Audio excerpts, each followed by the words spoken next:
Any podcast complaints can now be forwarded to, help at Microsoft.com or just somebody, not us. The Google podcast feed, according to Google, has been fixed. So if you're not getting your podcast, I don't know. I think we've handled this with our usual alacrity. Grace and elegance is how I was going to describe it. Yep. Technical excellence. Yep. So I was just telling Paul that there's a non-zero chance that this podcast is 38 seconds long because nature has descended upon the house via lightning and thunder, and it's dicey outside. Pretty sure we're facing a week of rain here. Yeah, you're gonna get it here in a little bit. It's been raining since yesterday. I mean, it's Well, the fun thing is Microsoft has decoupled Teams from Office 365, so whatever that means. Yeah, and if your current plan, nothing will change. It's only if you sign up. I guess you technically have an option. I suspect this is going to do nothing for nobody, but it checks the box for a requirement they had to do. So, yeah. I mean, can you imagine a world where you can you imagine a world like, we're going to deploy Teams and Google Office or whatever, Google Workspace and Zoom. Like, I don't. Yeah. Well, it's really about Slack, right? And there's no way to reduce the cost of Microsoft 365 to account for the cost of Slack. I mean, I don't know. These are weird questions. I mean, there's no doubt that Office, what we now call Microsoft 365, is kind of dominant in this space, and there's no doubt that Microsoft Teams uptake or whatever was aided by the fact that they bundled it with that product. And there's a lot of doubt about what this is going to accomplish. I mean, I'm not saying we don't look at these things. I don't know. I mean, Teams is basically free. I mean, I know businesses pay for it and still can, I guess, but I just don't see this rolling back the clock. I don't know. Yeah, I tend to agree with you there. I don't. This is the antitrust in general, Apple, Google, whatever. I mean, these companies are so dominant that rolling back a lot of their terrible policies right now wouldn't really hurt them that much. I mean, I know the App Store fees ones would be a big deal for both those companies, but for the most part, if Apple made it really easy to switch browsers or something, or made it possible for third-party browser engines on their mobile platforms, I don't know that changes anything for them. I think those products that they have still are kind of dominant. One of the interesting things that has come out past, a week or so, maybe less than a week, is this. I think it's going to launch only in Europe because that's the only place you can do this with an alternative store for iOS. It's called Alt Store. Yeah. And what they're doing here, which would never be able to be possible without the ruling, is it's an alternative app store, which you can be like, yeah, whatever, that's obvious. But what they're doing is they're actually tying it to Patreon.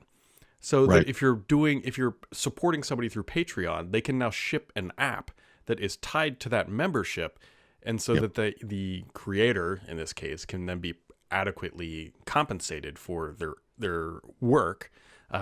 Regardless of what you agree or disagree about that model, it never could have existed without the EU saying, hey, this has to be a thing that's possible. Yeah, I think AltStore will have the same level of uptick or uptake, I don't know why I keep saying those words, as Test Flight does.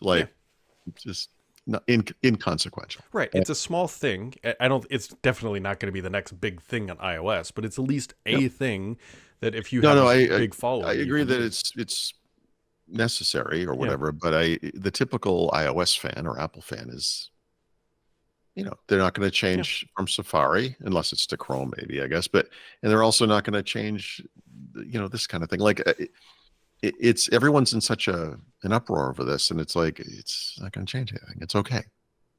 Yeah, it's a thing. I don't know. It's good that it's there. I don't look. Bigger deal to me on iOS, well, aside from the App Store fee thing, which is a huge problem, is, I don't know, how about let me put my icons anywhere I want on the home screen? Supposedly that's coming with the next release. I know. Big deal. But yeah, so 2024 minus 2007 is how many years, Brad? What Why did it take so long? It's the simplest thing it's the most obvious thing in the world. We hold our phones from the bottom and we need to reach things, and the phone puts them at the top. Like, it's the dumbest. Doesn't make any sense. I just hope that they come out with their usual like gravitas. Like, we've really re-engineered the home screen, and it's like the one feature is like you can just put an icon at the bottom center.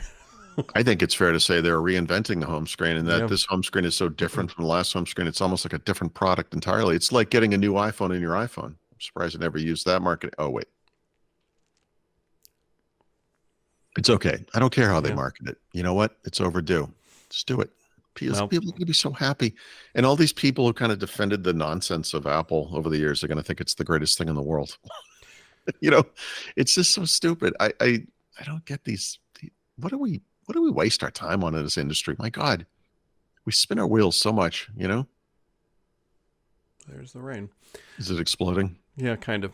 I mean, my biggest iOS challenge these days is we could play the game. Is Brad going to buy a new phone or an external battery before his 3-year mark? Because I'm now 2.5 years into whatever phone. Oh, you gotta hold out now. No, I know that's the problem. Like, you gotta fight the fight. But the problem is my battery is like me. Like, let me tell you 2 of the things I just did for the first time possibly in my life, and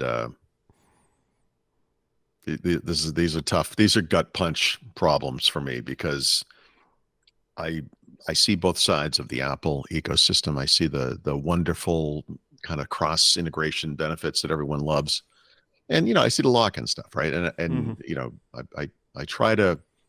I've thus far in my life tried to distance myself as much as I can from the whole thing, right?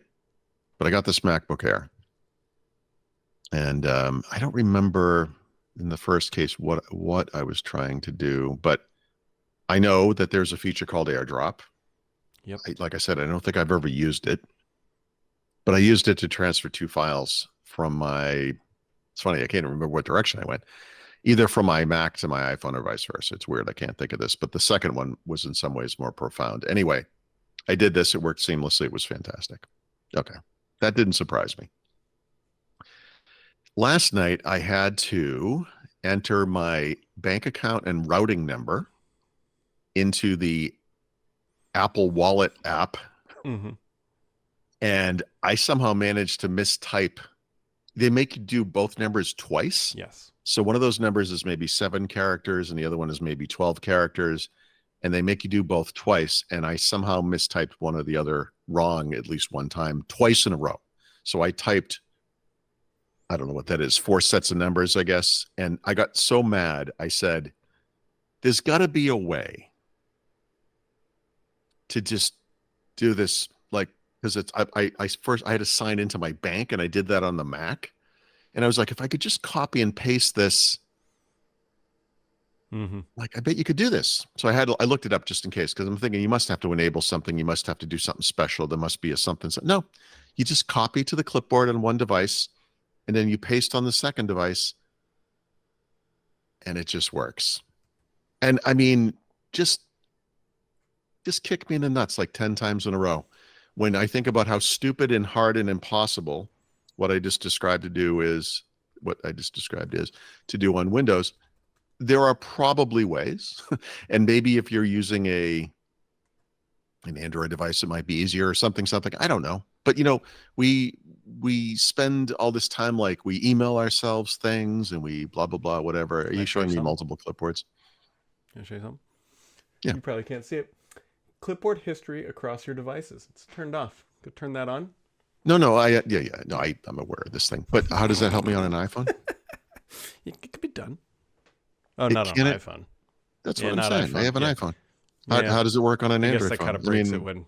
If only there was like a mobile platform that was powered by Windows that would also incorporate this functionality. Maybe we could call it SwiftKey.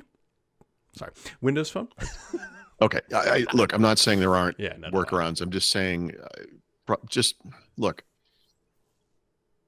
Like I said, I Googled it or DuckDuckGo'd it, I guess, in my case. But whatever, I searched the internet for this thing, assuming there was a step, like some step in the middle, and there is not.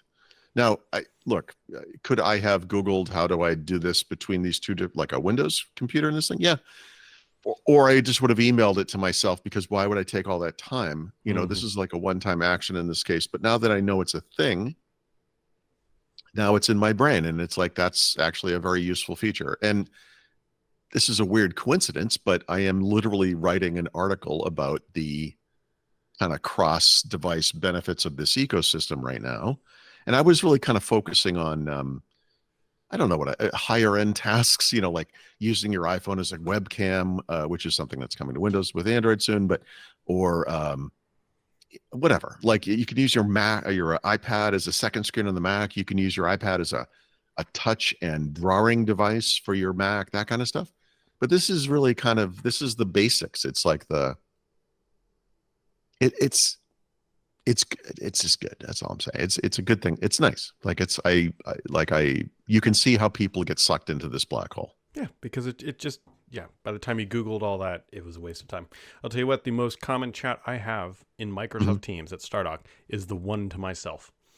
Yeah, because you said, right, one of signed many. In here, right. I'm signed in there. Like, if I need to move something across it, I just paste it in there and boop. There it goes. Yeah. No, one feature I use on Windows all the time is nearby sharing. And this is something I don't think anyone uses or even knows about. No.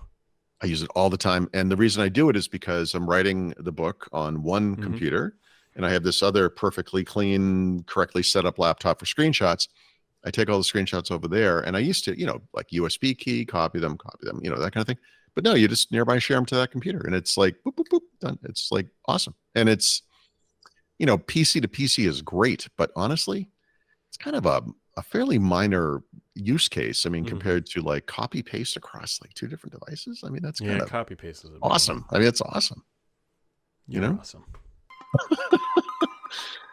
Damn it, Apple.